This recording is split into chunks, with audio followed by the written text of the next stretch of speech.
Rumi mengatakan ya semua sebenarnya cinta. Bahkan saya ada quote yang jika kamu tanpa cinta maka hidupmu adalah beban. Iya kan, itu kan benar juga karena kalau dan saya kira ini kebenaran universal. Jadi kalau kamu tanpa cinta hidupmu adalah beban.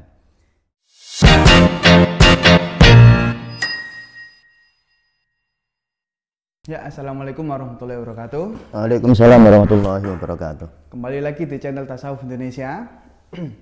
Kali ini bersama saya Fatih Ahmed Hilmi dan tentunya bersama Abah Mustamir ya. Nah, di sesi kali ini kita punya program baru nih. Namanya Ngerumat, Pak. Oh, Ngerumat ya. Panjangin itu ngaji Rumi sebagai terapi. Oh, ya.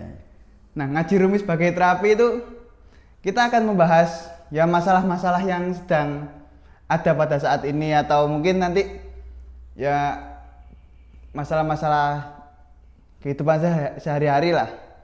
Tapi kita mengkajinya dengan ini kajian-kajian Rumi. Oke. Jadi ya syair-syair Rumi. Sekarang Rumi itu kan ya seorang sufi yang mana dia terkenal dengan syair-syairnya, Pak. Nah, nanti kita akan mengkaji tentang itu. Oh iya. Ya.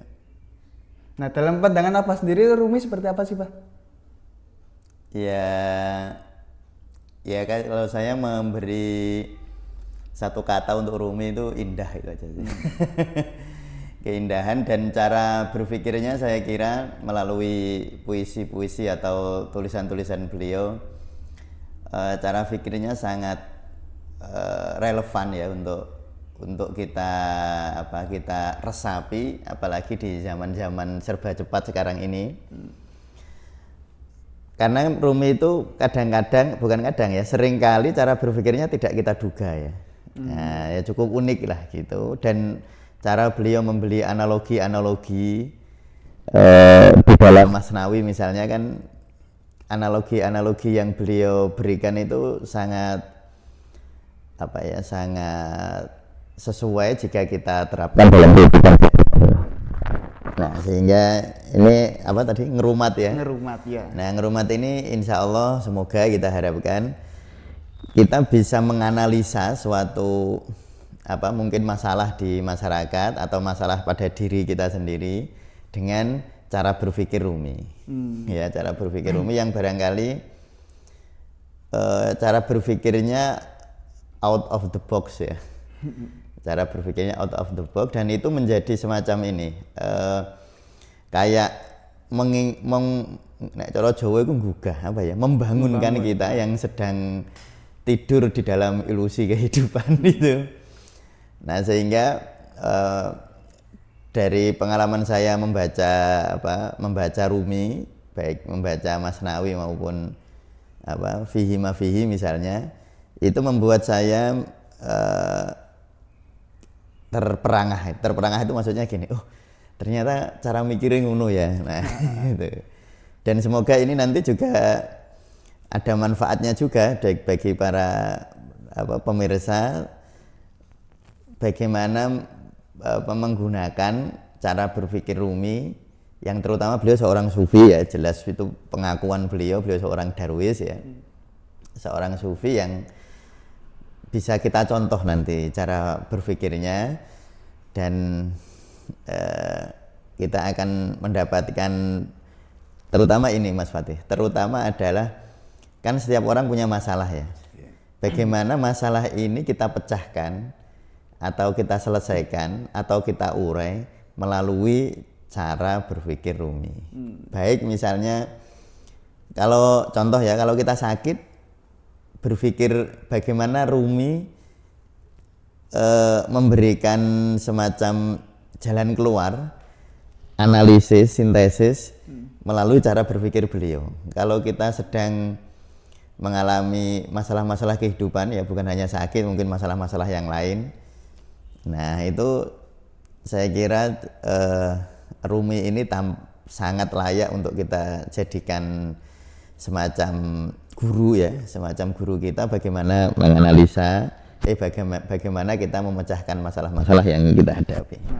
Saya kira itulah sekilas tentang Rumi. Jadi ya ini ya syair-syairnya kan syair-syair yang membangun ya. Ya. Dan itu kan menjadi apa? Menjadi semacam oase di tengah. Sekarang kan banyak orang overthinking ya. Iya. Overthinking itu kan berpikir berlebihan. Dan Rumi saya kira menjadi salah satu obat yang sangat luar biasa bagi orang-orang yang overthinking itu. Nah, menjadi obat. Makanya kita pernah dengar ya terapi Masnawi ya. Oh iya. Nah, kan itu ada bukunya terapi Masnawi yang cukup populer juga, terutama di kalangan anak-anak mahasiswa atau aktivitas akademika di bidang tasawuf. Ya. Ya jadi ya kayak relate sama anak-anak muda zaman sekarang gitu. Iya. Macam anak-anak muda zaman sekarang kalau dapat quotes, dapat syair-syair kan, oh ini aku banget nih, biasanya kan gitu toh. Oh iya. Nah, jadi ya syair-syair sepertinya syair-syair yang membangun juga. Iya. Ya, banyak sekali anak-anak muda sekarang yang suka dengan syair-syair Rumi, terutama tentang cinta mereka ada. Iya, itu kalau tema cinta saya kira sangat menarik bagi para pemuda, tapi sebenarnya tema cinta itu tema bagi semua. Bagi semua ya. Karena kalau saya saya hayati, Rumi mengatakan ya semua sebenarnya cinta. Bahkan saya ada quote yang jika kamu tanpa cinta maka hidupmu adalah beban. Iya kan, itu kan benar juga karena dan saya kira ini kebenaran universal. Jadi kalau kamu tanpa cinta, hidupmu adalah beban. Misalnya kalau seorang ibu, ya misalnya ibu saya sendirilah. Ibu saya sendiri itu karena dulu bapak sedo di usia muda, saya perhatikan bagaimana beliau begitu repotnya dari sebelum subuh bahkan sampai menjelang sore, menjelang tidur, kan nggak ada berhentinya bekerja. Tapi mengapa kok nggak beban? Mengapa beliau kok melakukan itu semua dengan enteng gitu, tanpa keluhan, tanpa mengeluh, dan selalu menjaga senyum di bibirnya gitu. Itu kan energinya cinta. Ya, kalau nggak cinta, kalau nggak cinta ya beban betul. Loh, bahkan sholat itu kan Mas Fatih, kalau sholat itu kalau bukan karena cinta ya sholat adalah beban, Mas. Tapi kalau dasarnya cinta ya sholat itu kebutuhan ya. Sholat itu kayak apa namanya? Kalau orang rindu itu ingin ketemu gitu. Ya. Jadi kan pemuas rindu kepada kekasih kan gitu. Dan itu sama sekali nggak beban, malah jadi sumber energi. Yaitu tumbuhnya cinta itu. Iya, dengan adanya cinta, dan itu saya kira menjadi quote Rumi yang bagi saya sangat berkesan ya. Tanpa cinta hidupmu adalah beban. Okay. Kalau kita membahas Rumi itu kita nggak afdol kalau nggak baca bait pertamanya. Oke. Kita baca bait pertama. Saya bacakan ya. Soalnya bait pertama itu sangat tersohor bagi teman-teman yang mengkaji kitab-kitab Rumi, terutama kitab Masnawi. Iya. Bait pertama kan bait tentang penciptaan manusia, dan itu sangat cocok buat bait untuk pembuka kita kali ini. Ya. Kan saya bacakan 5 baitnya ya. Kisah tentang seruling atau ne. Dengarkanlah seruling ini. Betapa ia mengadu atas kisah derita keterpisahan. Ia berkata, semenjak aku dipisahkan dari rumpun bambu, laki-laki dan perempuan menyahuti lirihku. Aku menginginkan hati yang tercabik-cabik oleh derita keterpisahan, agar kututurkan padanya derita keterpisahan. Siapa yang jauh dari kampung halamannya, suatu hari nanti akan kembali mencarinya. Aku merintih pada setiap kerumunan, baik dalam majelis kebahagiaan maupun kesedihan. Nah, ini yang menarik di derita keterpisahan nih. Iya. Nah, menurut Abah nih, derita keterpisahan dalam syair Rumi itu seperti apa ini, Pak? Ya, sebenarnya setiap syair Rumi itu kalau kita mau menganalisis ya, walaupun saya itu sebenarnya nggak sreg sih dengan kata menganalisis syair. Syair itu kan bahasa jiwa, bahasa jiwa yang kita tidak bisa menangkapnya hanya dari sisi, kalau orang belajar bahasa kan subjek, predikat, objek.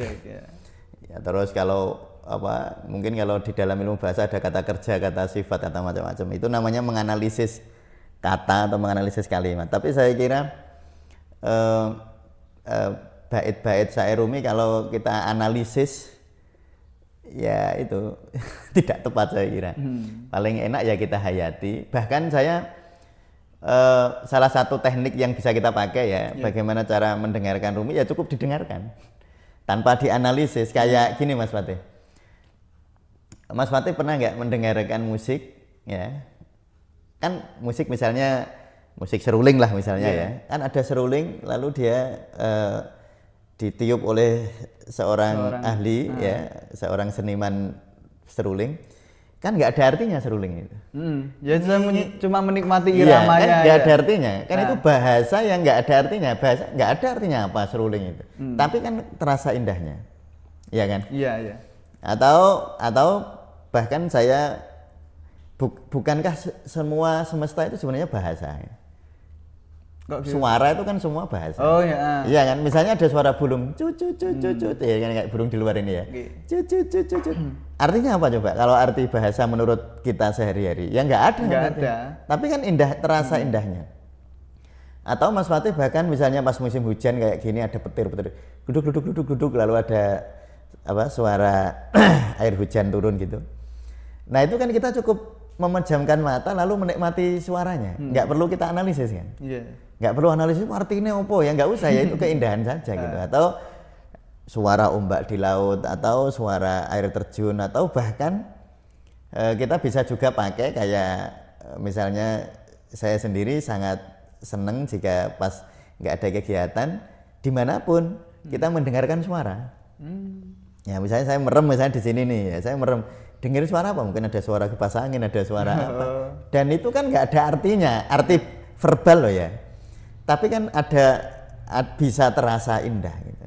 Nah kita bisa memaknai. Jadi kalau Mas Fatih baca Rumi ya baca aja. Baca aja ya. Tanpa harus menganalisis karena tanpa itu pun sebenarnya bermanfaat loh. Apalagi Al-Quran misalnya ya. Al-Quran Mas kan apalagi menafsirkan ya. Menerjemahkan aja kita. Mungkin orang Islam nggak ada 5% yang bisa kan, nggak ada kalau ditanya lo ya. Nah tetapi bukankah membaca saja itu sudah bermanfaat? Nah itu level pertama. Jadi kalau kita membaca tentang seruling ini, seruling Rumi ya kita bisa, ya cukup aja didengerin gitu, dengarkanlah seruling ini betapa ia mengudu atas kisah dari keterpisahannya. Terus kita cukup memejamkan mata, bayangin Rumi gitu aja. Tapi yang kedua tentu kita bisa meraba. Jadi hanya bisa meraba Mas Fatih. Kita nggak bisa menentukan Rumi itu jane karepe piye sih gitu. Ya yang tahu ya beliau lah. Dan itulah sebenarnya mengapa puisi atau syair itu menjadi sangat powerful ya. Karena memang justru kekuatannya adalah di dalam kemungkinan makna itu. Mungkin kalau Mas Fatih dengarkanlah seruling ini betapa ia mengadu atas kisah derita keterpisahannya. Mas Fatih mungkin mendengarkan suara ini lalu dihubungkan dengan peristiwa yang terjadi pada diri Mas Fatih sendiri kan. Nah, peristiwa yang terjadi pada Mas Fatih sama saya kan beda. Peristiwanya beda kan. Ya, urusan beda. Mas Fatih kan kuliah buat tesis gimana. Kalau urusan saya sebagai terapis kan. Nah tentu pemahaman saya tentang itu mungkin jadi berbeda, sehingga maksud saya bercerita begini, nanti apa yang saya sampaikan tentang takwil, saya kok malah beraninya bilangnya takwil ya, bukan tafsir. Takwil dari Rumi ini bukan kebenaran yang terus menurut Pak Mustamir takwilnya begitu berarti harus begitu semua, ya enggak. Rumi mengatakan kayak gini-gini gitu. Ya, itu takwil saya berdasarkan saya korespondensi antara syair Rumi dengan diri saya sendiri. Dan itu bisa dipakai teman-teman untuk menikmati syair Rumi gitu. Jadi tidak perlu harus sama dengan takwil orang lain atau tafsir orang lain gitu. Nah kalau bagi saya sendiri itu Mas Fatih ya, memang analogi seruling ini menjadi sangat indah, apalagi kalau sekarang kan banyak orang merasa menderita keterpisahan ya. Misalnya banyak anak muda yang merasa terasing di rumahnya sendiri ya kan. ada bahkan mungkin ada suami yang terasing dari istrinya sendiri. Mungkin ada apa ya, bahkan ada guru yang terasing dari muridnya. Murid-muridnya ya. Atau murid yang terasing dari komunitas belajarnya. Tapi kita harus menyadari seperti ini, seperti mengapa Rumi menggunakan analogi seruling ya. Seruling itu justru di dalam keterpisahannya atau mungkin di dalam kehampaannya, suara indahnya muncul. Suara tetap indah ya. Coba kalau seruling banyak isinya, ada kertas di dalamnya, ada air di dalamnya, kan ditiup kan nggak ada suara. Nggak keluar. Maka sebenarnya kehampaanmu atau kalau kita generalisasi problem-problem hidupmu, kesulitan-kesulitan yang kamu hadapi, sebenarnya itu justru menjadi media agar kita menjadi pribadi yang indah. Seperti seruling yang hampa, tetapi kehampaan itulah sumber dari nada-nada keindahan seruling. Maka kalau kita diuji oleh Allah dengan derita-derita semacam itu, mungkin diasingkan oleh oleh lingkungan atau merasa terasing gitu. Maka kita harus memaknainya sebagai cara Allah untuk membuat diri kita menjadi indah, laksana seruling itu. Jadi saya memaknainya begitu ya, walaupun tentu ada makna-makna lain yang bisa kita beri takwil ini kepada syair Rumi ini. Tetapi kalau bagi diri saya sendiri, saya sebagai seorang terapis, takwil semacam itu banyak bermanfaat bagi klien-klien ya. Bagi klien-klien ya. Ya, nanti banyak bermanfaat karena lalu oh iya ya, ternyata kehampaan itu bukan suatu keburukan. Bahkan kehampaan adalah menjadi sumber nada-nada yang indah. Nah, itu. Lalu kalau kita lihat di yang di bawahnya ya. Semenjak aku dipisahkan dari rumpun bambu, dalam melirihku laki-laki dan perempuan menyawitiku. Mungkin Mas Fatih punya takwil tertentu ya. Tapi kalau bagi saya takwilnya begini kira-kira itu jadi ketika mendengarkan syair ini ya, kadang-kadang derita kita itu kan karena sautan kanan kiri. Ya kan, misalnya ada orang merasa terasing, misalnya ada mungkin teman-teman misalnya kuliah ya, lalu merasa terasing dari teman-temannya.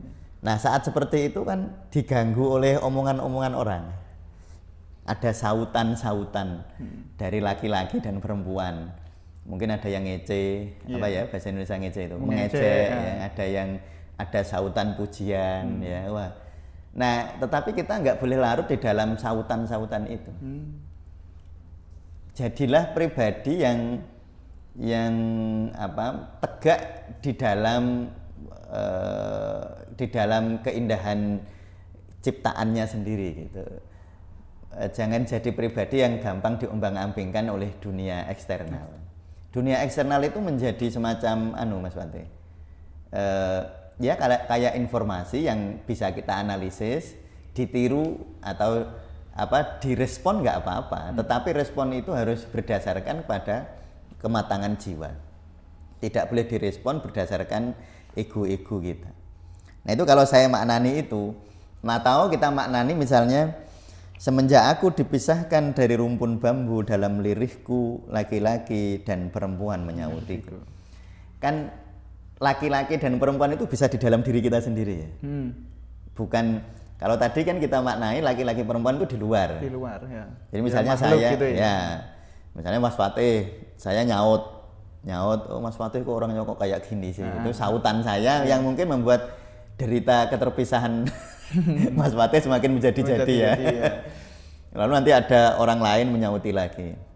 Enggak apa-apa Mas Fatih, memang Pak Mustamir ya kayak gitu. Kan nyaut lagi. Ya itu bisa dari luar, tetapi juga kita bisa maknani laki-laki perempuan dan perempuan menyawitiku itu sebagai derivasi atau dari banyaknya ego-ego yang muncul, identitas-identitas diri yang muncul. Jadi misalnya contohnya begini, saya kalau sedang ada masalah ya, Lalu ego-ego saya kan bicara semua. Misalnya saya ini sedang ada masalah tentang problematika dengan istri saya misalnya ya. Lalu muncullah identitas saya itu. Loh, aku ini bojo ya. Saya ini kan suamimu. Ya. Yang harusnya identitas saya atau ego saya sebagai seorang suami kan lalu membuat saya menjadi saya tampakkan ego itu gitu. Nah, jadi laki-laki dan perempuan mungkin di dalam takwil kita, dalam takwil dari Mas Nawawi ini bisa kita maknani menjadi identitas-identitas itu. Atau identitas saya sebagai tadi kan sebagai seorang suami. Lalu identitas saya sebagai orang Rembang muncul juga. Misalnya saya terus bilang, kamu nggak tahu sifatnya orang Rembang kayak apa. Muncul juga gitu. Atau juga bisa muncul ego-ego yang lain. Kan sebenarnya ego kita kalau kita belajar transpersonal ya, itu kan ego kita kan jumlahnya nggak terbatas ya. Identitas maksudnya ya. Identitas kita kan jumlahnya banyak sekali. Misalnya Mas Fatih sebagai mahasiswa S2 itu kan identitas ya. Mas Fatih sebagai terapis ya, juga identitas. Mas Fatih mungkin sebagai seorang murid alumni Pondok Pesantren Tebu Ireng misalnya, itu kan identitas-identitas. Dan seringkali ketika seseorang itu mengalami derita-derita keterpisahan, nah identitas-identitas itu lalu mau mengambil peran, ya. Muncul semua di identitas-identitas itu gitu. Jadi kalau Mas Fatih punya problem misalnya tentang percintaan, kan identitasnya muncul. Identitas saya sebagai orang sang pencinta yang mencintai. Iya, bisa gitu. Atau Mas Fatih sebagai identitas aslinya Mas Fatih mana itu? Mojokerto. Nah, misalnya sebagai identitas orang Mojokerto kan muncul.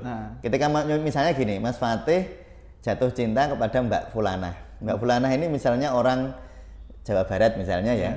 Lalu Mas Fatih jatuh cinta. Lalu identitas Mas Fatih sebagai orang Mojokerto kan muncul.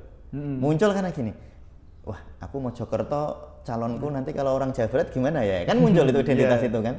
Atau identitasnya muncul, aku mahasiswa S2, sedangkan dia itu sudah S3 misalnya.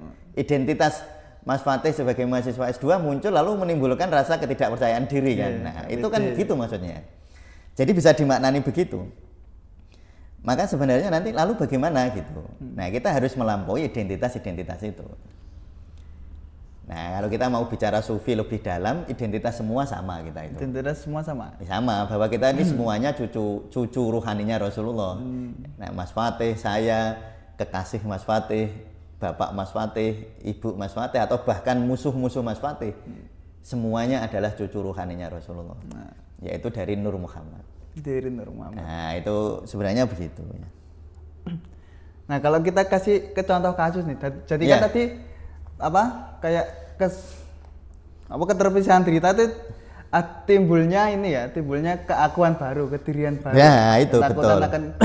Nah misal kalau di kasus-kasus yang marak kali ini kayak child free gitu, Apa itu?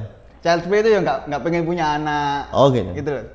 Itu kan kebanyakan dari mereka, kalau saya lihat di berita-berita media gitu, mereka tuh child free itu kayak mereka ini nggak mau bukan nggak mau, takut, mereka takut akan nggak bisa ngurus anak gitu loh Pak. Itu kan berarti ada ketakutan akan diri sebagai orang yang punya anak, atau diri sebagai ibu, atau diri sebagai ayah gitu loh Pak. Nah cara menyelesaikan kita dengan kayak gini gimana? Ya harus kembali kepada ini apa namanya? Ya ini kalau kita baca di di bait yang keempat ini, siapa yang jauh dari kampung halamannya suatu hari nanti akan kembali mencarinya. Ya kembali ke kampung halaman Mas. Artinya kembali ke fitrah. Gitu. Ya kan ke fitrahnya. Ya kampung halaman ini kan bisa maknanya fitrah ya.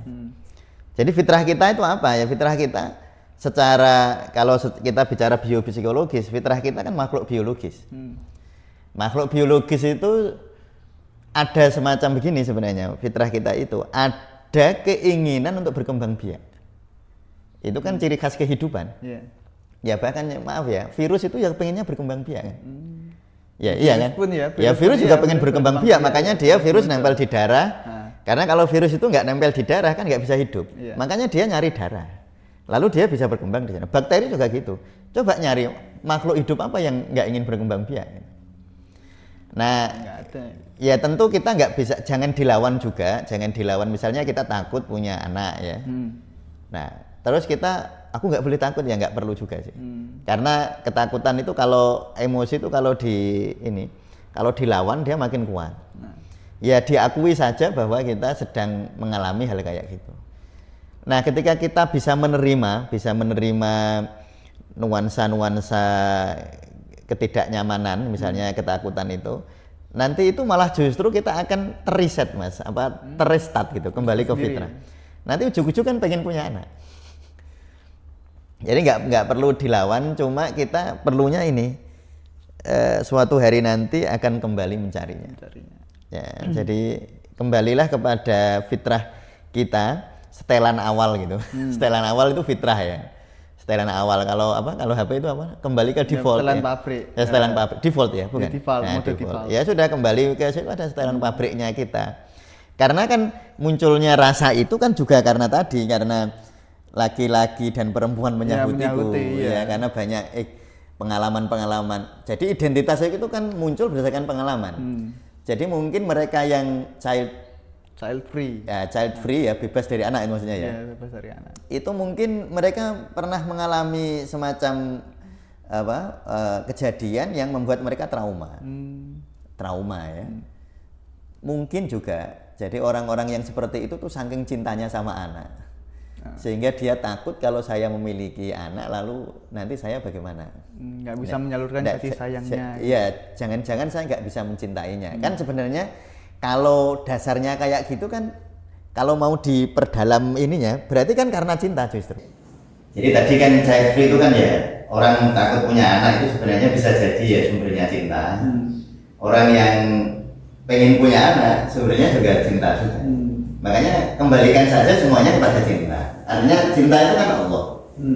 Ya kembalikan aja kepada Allah sebagai Sang Maha Bijaksana. Jadi kembalilah kepada Allah, jadilah kita sebagai khalifahnya saja. Khalifah itu ya wakilnya Allah. Maksudnya kalau Allah ternyata menghendaki kita punya anak, ya kita tempuh dia dengan segala cinta.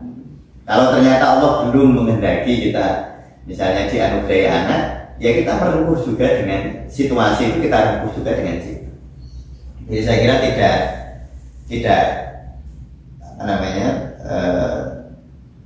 kita bisa menggunakan konsep cinta ini di dalam menghadapi problematika termasuk child free. Ya, jadi cara